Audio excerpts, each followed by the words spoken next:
Il Movimento 5 Stelle lancia da Padova la sua campagna elettorale. Nessun politico di professione nelle liste, ma professionisti, artigiani, studenti, con la solita parola d'ordine che contraddistingue il movimento: partecipazione.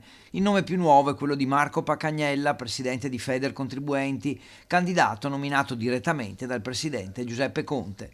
Eravamo la locomotiva d'Europa e adesso si sta spegnendo comunque la caldaia perché le aziende stanno chiudendo.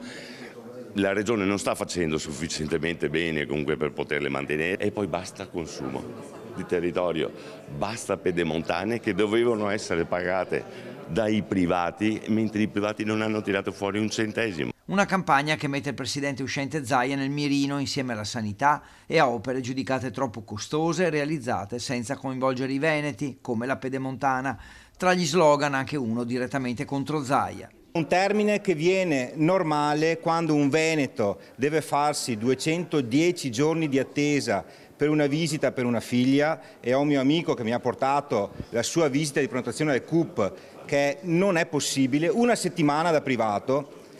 Non è possibile che si costruisca una statale, un'autostrada pedemontana veneta che doveva costare, come ha detto il nostro deputato Enrico, 800 milioni e costerà 13 miliardi alla fine dei 39 anni. Quindi capite che abbiamo preso in giro i veneti. Il movimento sostiene Giovanni Manildo come candidato presidente, che spiega di avere uno stile diverso, meno aggressivo e più pacato, ma non per questo meno deciso. Abbiamo lavorato bene un anno, anche prima che ci fossi io.